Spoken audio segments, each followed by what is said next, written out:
शाश्वत सनातन प्रतिष्ठान के माध्यम से जिस तरह की आप लोगों ने अपनी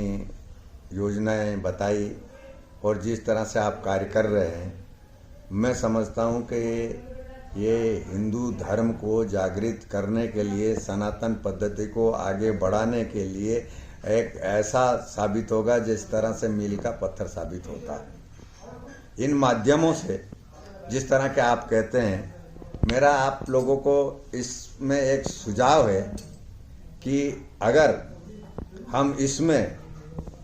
ज़्यादा से ज़्यादा नवयुवक और छोटे बच्चों को मंदिरों के माध्यम से, मंदिरों को हम इनका केंद्र बनाएं और मंदिरों के माध्यम से हम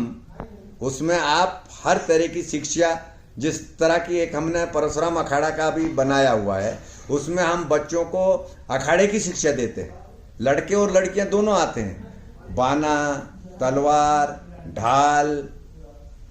इत्यादि चलाना सिखाते हैं। उसी तरह से हम अगर मंदिरों के माध्यम से, जैसे कला है, नृत्य कला है, संस्कार कला है, सामाजिक जीवन पद्धति का कला है और बाकी बहुत सारे हमारे में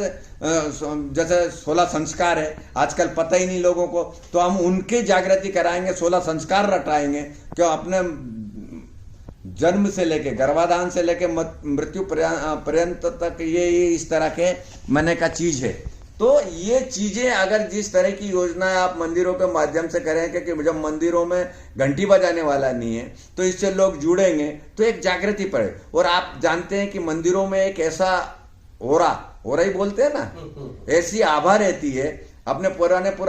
फोटो में देखा होगा कि अपने चक्र जैसा एक आभा जैसी निकलती थी, तो वो स्वाभाविक है। आज ये मतलब कोई दकियानुसी नहीं है, रूढ़िवादिता नहीं है, ये यंत्र है कि आपका और कितना है, आपका कितना है, आपका कितना, वो तुरंत बता देता है। तो ऐसी स्थिति जब मंदिरों से आएगी और मंदिरों में हम अगर इस तरह का कार्य करेंगे तो स्वाभाविक, हम अगर मान लो 10% करते हैं तो 90% तो हमारा वो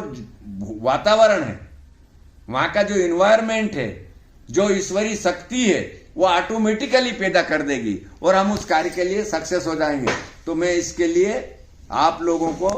बहुत बधाई देता हूं कि इस कार्य को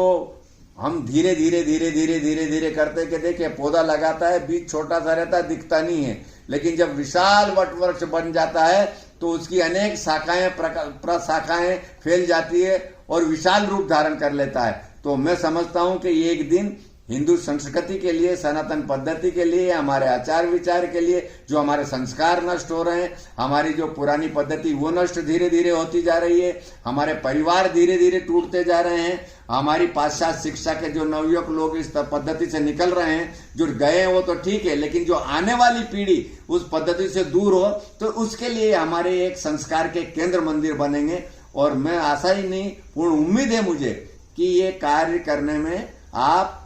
सफल होंगे।